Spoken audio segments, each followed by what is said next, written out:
something I heard from a mentor once said to me, where he said the best work gets done when you're open to anything but attached to nothing. And I feel like that having that mindset with communication is very important. So if you come into any conversation with this mindset that you're attached to your ideas of, okay, I knew the audit area and I know exactly what's going on here, and no matter what this person says, I know that I'm right about this, you are going to lose whoever you're speaking to. This episode is brought to you by Green Skies Analytics, an audit analytics service provider that works with internal audit departments that have data analysts and are still frustrated with trying to make analytics actually work, aren't getting the expected ROI, who can't break through the communication barrier between the analysts and the audit team, and those that need experienced direction through an audit analytics strategy and process. Those that feel like they've wasted time and money on trainings, aren't getting the value they want, not prioritizing the highest risk areas for the organizations, or have projects that seemingly never get completed. Do you deal with any of that? If you do, go to the show notes of this episode and click the Green Skies Analytics link, or go to greenskiesanalytics.com to schedule a call and understand how Green Skies Analytics makes analytics actually work for internal audit.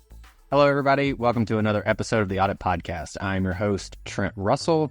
Today on the show, we have the Silberlust brothers. So we have Justin and Jared. Justin's the Associate Director of Audit for Oppenheimer. They're an investment firm. And Jared is, of course, why would we not have an internal medicine physician in New York City? And if you're listening, you're like, how do we have a physician on the Audit Podcast? So a little backstory. Justin being an audit, Jared being a physician, they realized that they communicate similarly to their, let's call them clients, auditees, patients, in delivering bad news in some scenarios. Or helping the client understand the approach that is needing to be taken from audit or from a physician side. And so they both found these parallels in how they work with their clients, auditees, whatever, through this technique, this protocol called motivational interviewing. And so the two of them have, kind of gone back and forth and swapped notes and gone, hey, this is how I can do it, and this is how I can do it. Let's go do it. From their real world experience, they came on the show to talk about the protocol that is the motivational interviewing protocol. And so Jared gives some examples from the physician side, and then Justin gives some real world examples from the audit side. But you can 100% use this, as the title says, during audit kickoff. And then obviously you can use it throughout for effective communications in general with your auditees or clients. And if we have any physicians that are listening, your patients. The other thing that you might hear us mention is the spikes methodology. So initially the idea was we're going to go through motivational interviewing and the spikes methodology. And about 2/3 of the way through, we kind of paused it and I went, let's just keep hammering motivational interviewing and pull out the examples and real world use cases from that. And then let's pick up the spikes methodology later down the road, and we'll do an episode just on spikes methodology. So keep an eye out for the spikes methodology episode. That'll be coming out in a couple of weeks. But for now, here is the Silberlust brothers. Here we go. Justin, what is in your internet browsing history and or your ChatGPT or Llama or any LLM of choice for you lately? Sure. So the first thing in my internet browsing history for sure is coping mechanisms on how to be a Met fan these days. And so it's been a struggle my whole life. So, but aside from that, we took a big family trip out to Arizona, Wyoming, Utah, and Idaho. So a lot of things about the sites and the different animals we were seeing out there. It was a really interesting vacation and experience. So the internet was, my browsing history is filled with different recommendations and food places and different sites and a lot of things to see there. It was a really great trip. Maybe it's just the timing as we're going into summer vacation time and when we're asking this in the spring, but I think vacation research has been the number one answer from pretty much everybody. Apologies for being a Mets fan. I grew up a Braves fan, and then the older I've gotten, the less baseball I've watched. I think in the last 10 years, I watched a couple of innings when the Cubs were in the World Series, and then like a couple of innings when the Braves were in it a couple of years ago, because those both seemed like pretty. Well, the Cubs was definitely historic, and then the Braves, it seemed like they came out of nowhere. But I could be totally wrong on that. I don't don't pay attention that much. So thoughts and prayers to the Mets. It's rough. I mean, we haven't recovered since you guys beat us in 2022. That series at the end of the year was just haven't recovered since. So you didn't have to say you guys, because I didn't even know that happened. That's how little I pay attention to it. So I didn't even know that happened. Yeah. All right, Jared, what's been going on in your world? What internet browsing history, ChatGPT history? What's been going on? I'm just thinking of Justin's answer. If someone listens to this podcast in 20 years, they'll still relate with this how bad the Mets are. So that's a timeless thing. Timeless. In my ChatGPT history, I'll piggyback off of Justin's Wyoming. We were walking around the town of Jackson Hole, which was really enjoyable. And on one of the buildings, there was this plaque, and it read, this building is dedicated to the Independent Order of Odd Fellows. I was like, what is going on? We're there to see the mountains, and we're there to have a good experience. But then there was just this weird plaque. So I asked ChatGPT, what makes the Independent Order of Odd Fellows odd? And ChatGPT basically, in so many words, said, it's a group of people who got together and they were considered odd because they were nice to each other. That's nice. And I got to thinking about that, that they would help each other through life difficulties, end of life things, giving each other food. And I was thinking, that is kind of odd. People don't do that. Yeah. What's wrong with these people? So that was an interesting find. Sad state of the world. There's, I know a lot of people do something, maybe even in the form of like a challenge, like a 30-day act of kindness challenge or something like that. And I guess we could rebrand it to an act of oddness, and just like, oh, that's so odd that you were nice to somebody. That's pretty on brand with what ChatGPT was telling me about the IOOF. Nice. Well, all right. I think to kick this off, Justin, if you could explain, tee up the topics that we're going to talk about in terms of not necessarily why you're here, but why Jared is here. Sure. So Jared and I been having discussions about, just about our careers and some of our similar interests. And he brought up these two really interesting techniques that himself as a doctor, he himself as a doctor uses, and that's motivational interviewing and Spike's technique. And when we were talking about these, we ultimately made the connection that there was a lot of similarities between how a doctor communicates with their patients and how an auditor, myself, communicates with our clients. So in having these discussions and through some personal stories that I'll be happy to share, we were able to kind of make these connection about how to deliver bad news using the Spike's technique, or having challenging discussions, as well as motivational interviewing, which is empowering your clients as a counseling technique to help empower your clients to talk about their problems or talk about the issues, the things that they're going with, because it's more likely that they'll take action on their problems if they can talk about it. And Jared will talk more about these two techniques as well. And the reason I like the way we're doing this is I like anytime we have a technique, we'll call it a best practice, whatever you want to call it, from a different industry or profession that we bring into audit and then go, okay, let's make this fit. This makes a lot of sense. Let's make it work for us. And how can we do it? So I love these types of conversations. I think about, even Agile, 20, 25 years ago was very much a software thing. And now it's basically everywhere. Seemingly there's no, at least in the corporate business world, there's no department job function where you can't apply some of those techniques. So that's why I think this is super interesting. I know, so I have a very similar situation, sort of. So my brother is also internal medicine. But the reason that I always bring that up is at a minimum, people go, all right, if his brother's a doctor, Trent can't be that dumb. And so I interjected as much as possible. Like, hey, what are you doing here? I'm here on vacation. My brother's a doctor, by the way, as much as I can, I try to let people know just so they go, you can't be that dumb, man. All All right. So with that said, let's start with motivational interviewing. What is that? Walk us through the kind of your definition and as well as the protocol that could be followed there. I guess just to echo what Justin was saying really quickly, I don't know if this will be interesting to the viewers or not. I was really surprised about the similarities in my job and in Justin's job. He's auditing clients. I'm auditing patients and their medical records. We're both doing data review, interviewing, preparing documentation, discussing with our supervisors, and then finally putting together a communication and a submission of a assessment of what's going on, and then a plan of what to do. And that is totally my job in a nutshell. And when Justin was telling me about what his workday is like, that's pretty much what he's doing too. So that was really one of the bigger sparks for our conversation. What is similar between our work and what can we share to make each of us better? So I thought that was pretty cool.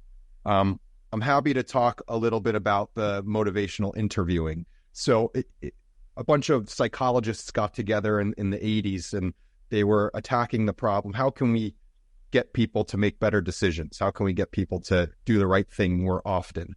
And so they came up with this framework, and a lot of what this topic today circles around is frameworks for being better communicators. We, as either physicians or auditors or any kind of professional, big part of our job is communicating with others and trying to encourage them to do what we think is best and hopefully what also is in actuality best.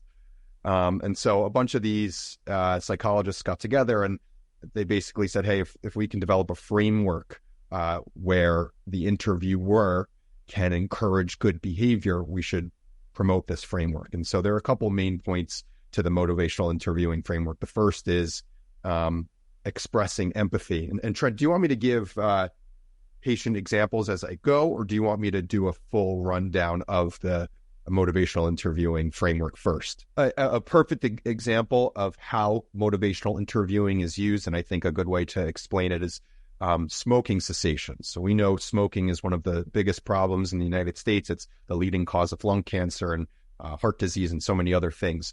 And it's very challenging to quit when people are smoking. It's one of the most nicotine is one of the most addicting things that people can experience. And so it takes very creative solutions to try to break that cycle. And so motivational interviewing is one of these potential solutions.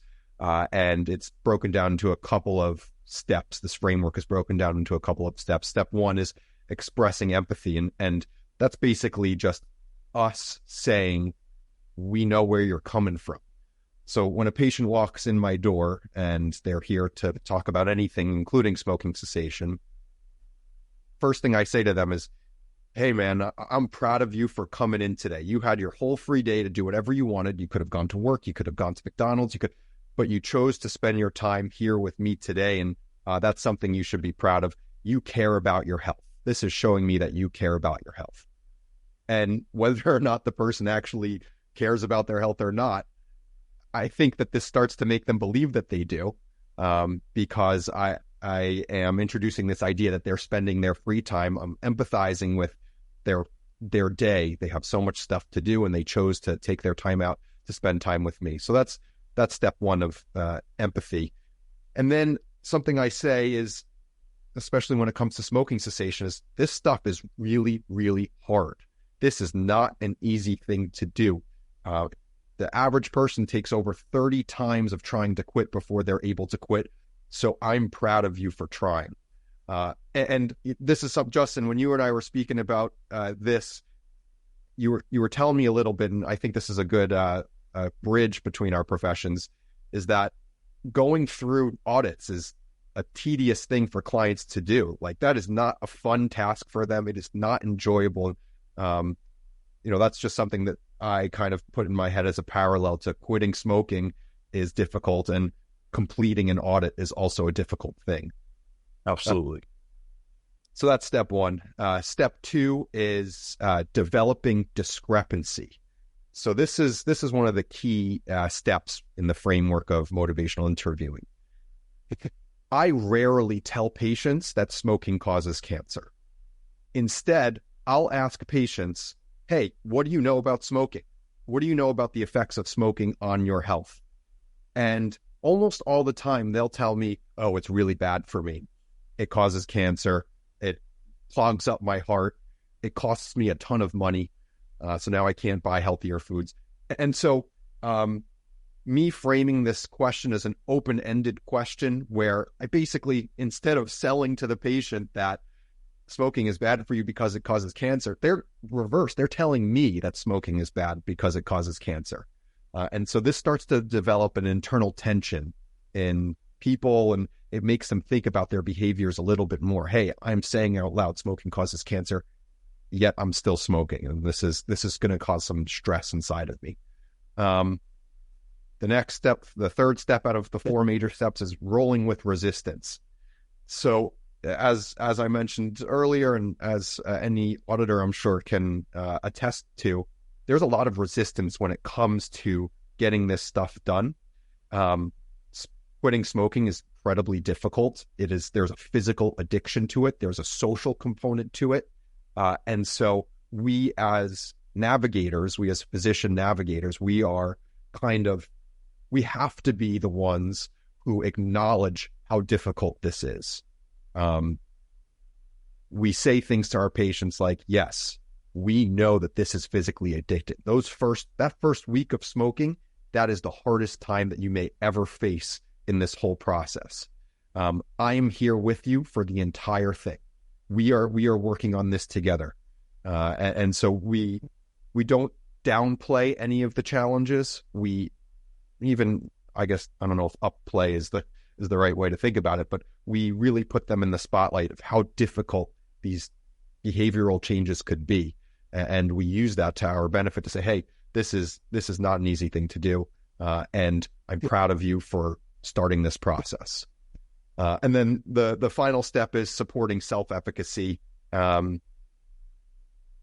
People can make small steps. There doesn't need to be all in once. One visit with me is likely not going to make somebody quit smoking, but we can certainly develop good habits. We can reduce the amount of cigarettes that people use. We could develop reasonable habits. One of the biggest things is a quit date. Establishing a quit date is a very important task. And I'll often ask my patients, what's a really bad day in your history? For some people in New York City, it's September 11th. For some people, it's the day a loved one died, a day that they got divorced. And so I say, okay, we're going to make this awful date the best date for you now, because this is going to be your new smoking quit date.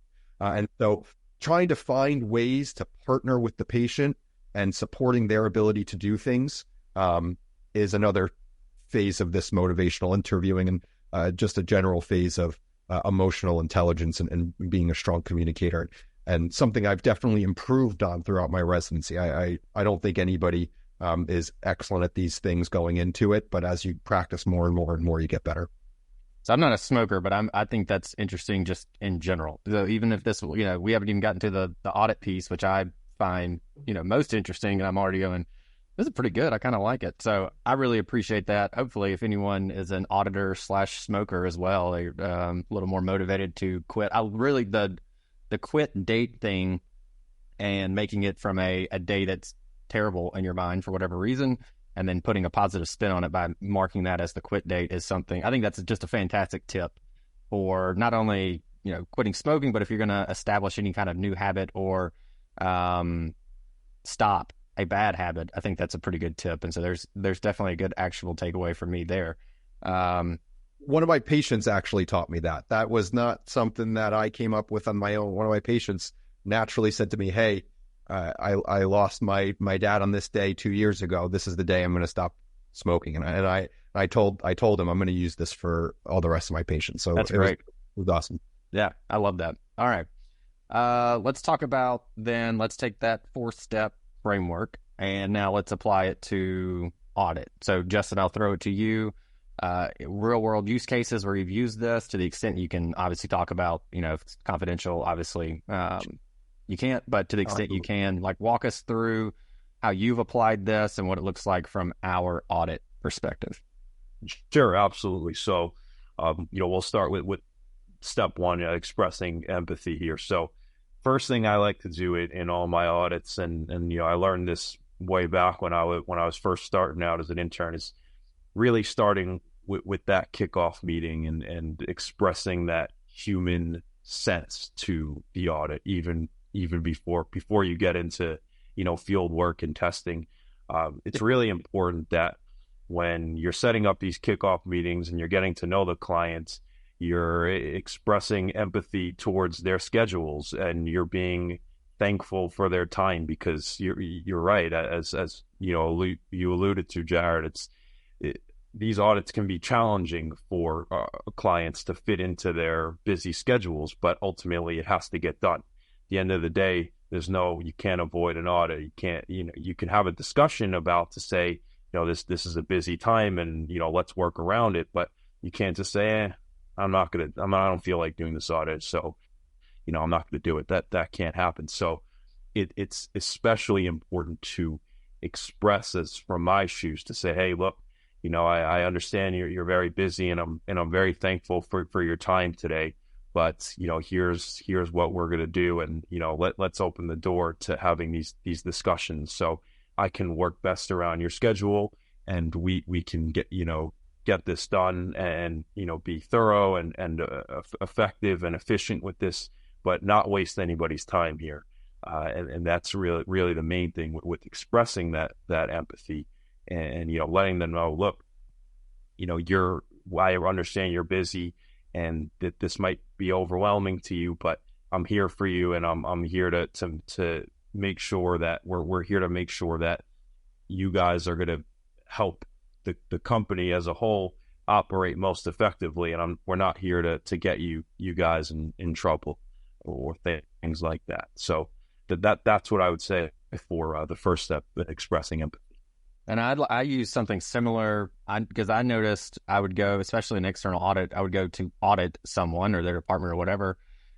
I've never seen a job description for a website, on a website or whatever, that says, hey, you might get audited today. So it's for a lot of folks, it's new to them also, say for like accounting, finance folks that go through SOX and that typical kind of audit. So I'd always tell them something along that line of, I know this isn't in your job description. It's not super fun. We try to make it as painless as possible. We do it quick and dirty, and this is how we do it.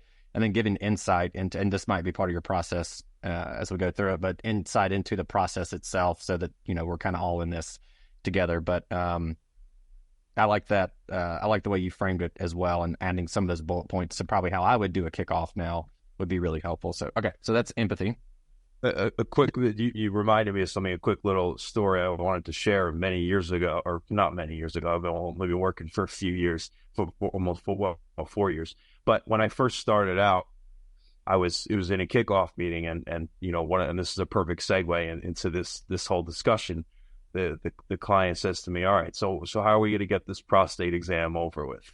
So, already he made a joke to this being a kind of a doctor's appointment visit, where nobody wants to get their prostate examined, but it happens. It's part of life. You need to go through these medical appointments, and it's just part of being in financial services and other highly regulated industries.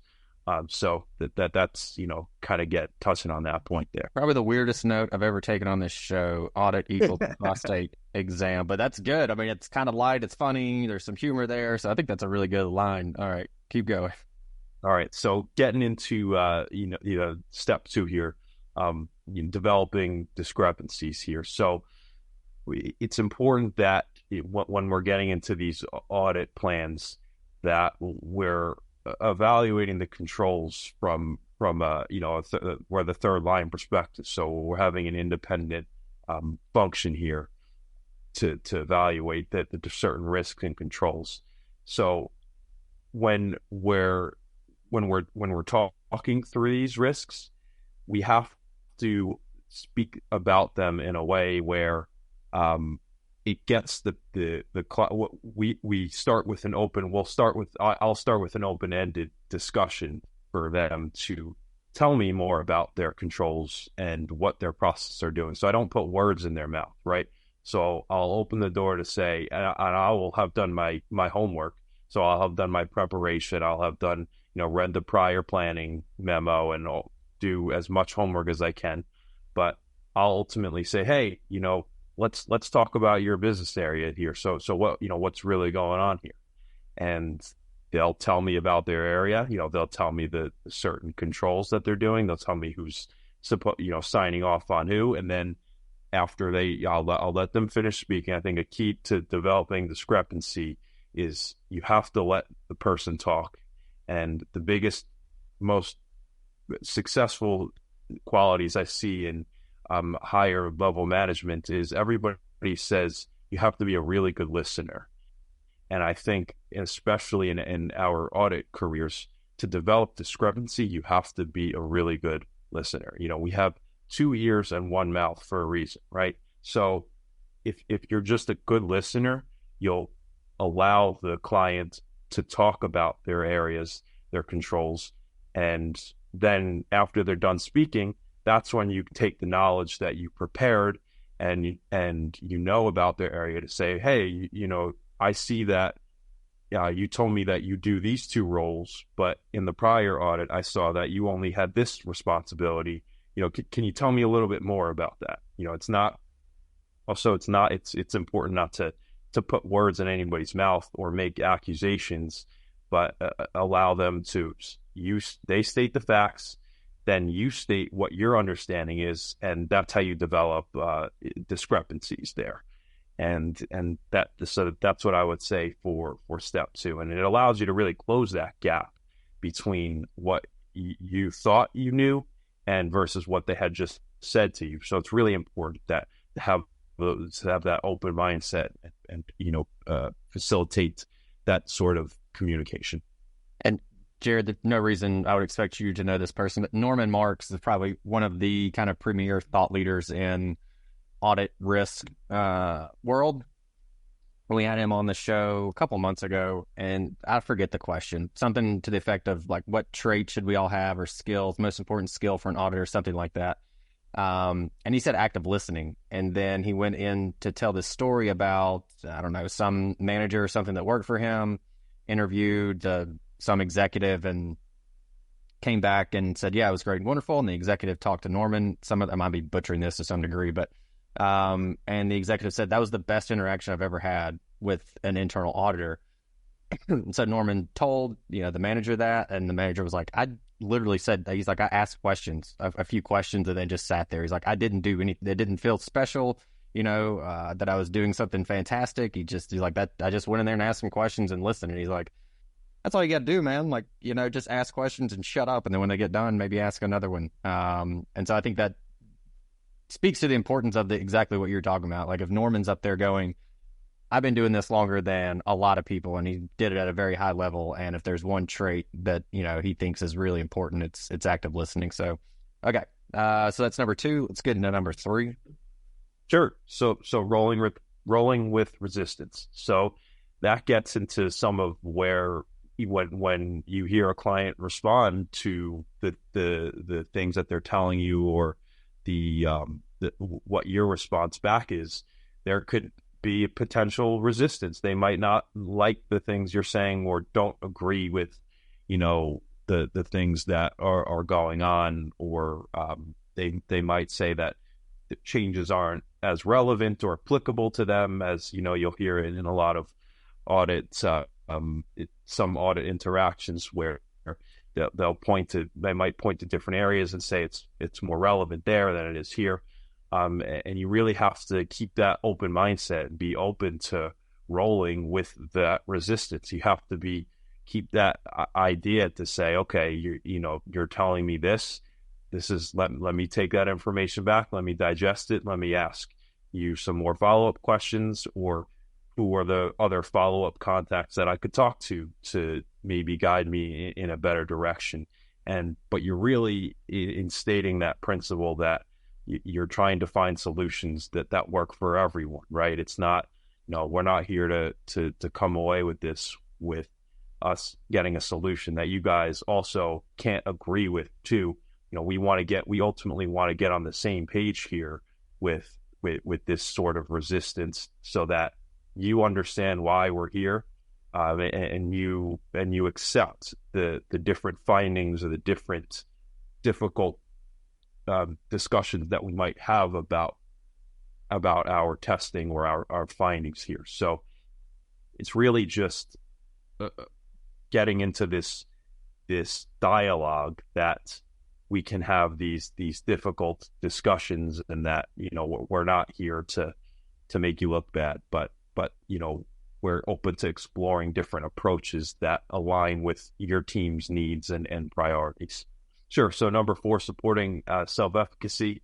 So this is a really important one here in audit too, because at the end of the audits, we ultimately have our findings or exceptions.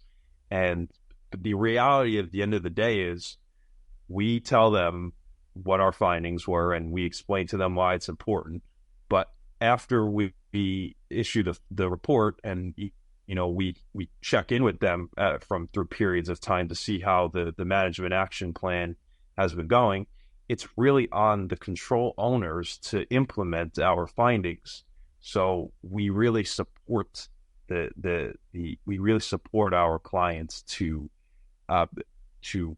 validate their findings, but that is done, that work to make them feel empowered to update their controls and their findings is done through the communications that we had all throughout the audit. It's done through the good impressions that we left. It's done through the great dialogues and communications that we had, so that after the audit's done and we're not buzzing them weekly, they say, oh yeah, I remember that when Justin explained to me why this was important, and I remember how grateful and thankful he was for my time. So yeah, I'm going to listen and I'm going to do what he wants me to do. And I believe that this is a great idea because we talk about it. So really supporting that self-efficacy happens throughout your actions as an auditor, throughout the whole audit process from planning to completion. So it's just really important to know that it is on the client's end to implement your findings, but that needs to be done through work and dialogue that's had in the whole audit process. All right. So, Jared, unlikely that you know this because this isn't the doctor podcast or the internal audit or internal medicine podcast, but basically the goal of the show is to try to get actionable information for auditors so that we can learn these protocols like you all have described and then go implement them. And so I think there's been a ton of, this is how you can actually do this from your side, as well as on Justin's side to say, this is the audit perspective on that. So with that said, really appreciate you coming on. I know we're going to pick up the conversation at a later date and talk about the spikes methodology, but for now, is there anything that you want to leave the audience with? Yeah, I'll say, and thanks a ton for having me. It's a lot of fun and lets me learn a little bit more about what my brother does with his day. And maybe next time we could get your brother on too. We could have a 2-on-2 kind of thing. I'd say there are 2 overall goals when it comes to these communication methods. The first goal is to gain trust. Our jobs as professionals, whether they're doctors or auditors, is to, sell to our patients or clients that we're not there to make their life more difficult than it is. So we're there to navigate them through a difficult situation of some kind. So gaining trust. And then 2 is really to be liked. If somebody likes us, they're more likely to believe what we're saying is good and work for that. So if you throw away all the little, nobody needs to remember any acronyms, but if you can find ways to gain trust and be liked, everything else falls into place. Then I'd like to echo Jared says he's very much thankful for having you, being on this podcast and having us here. And what I like to leave the audience with is something I heard from a mentor once said to me, where he said, the best work gets done when you're open to anything but attached to nothing. And I feel like that having that mindset with communication is very important. So if you come into any conversation with this mindset that you're attached to your ideas of, okay, I knew the audit area and I know exactly what's going on here. And no matter what this person says, I know that I'm right about this. You are going to lose whoever you're speaking to, because in reality, life changes and businesses move on, and different things happen in the industry. So you can't be attached to information that you already knew from the past. You have to be open to anything that client can say to you when you're giving them the open floor to speak about their team and their processes and any other problems that they're dealing with. So you really have to be open to any type of discussion. And a lot of these things, you'll have difficult discussions, and that's why we employ the spikes technique and other different communication skills. But really not having this closed mind, not having a closed mindset in terms of any communication is very important. So that's what I'll leave the audience here with today. Hey everyone, thank you very much for listening to this episode of the Audit Podcast. Whatever platform you're listening on right now, I'm sure there's a subscribe button somewhere, so please hit the subscribe button there. If you're listening through iTunes or Spotify, feel free to go give us that 5-star rating. It only took me about 16 seconds to give myself a 5-star review, and it really helps to get future guests to come on the show, so we'd really appreciate that. Lastly, be sure to check out the show notes and follow us on all our social media channels on Instagram, on LinkedIn, and on TikTok. Also, if interested, please sign up for our weekly newsletter from the Audit Podcast. Thank you all. Have a great one.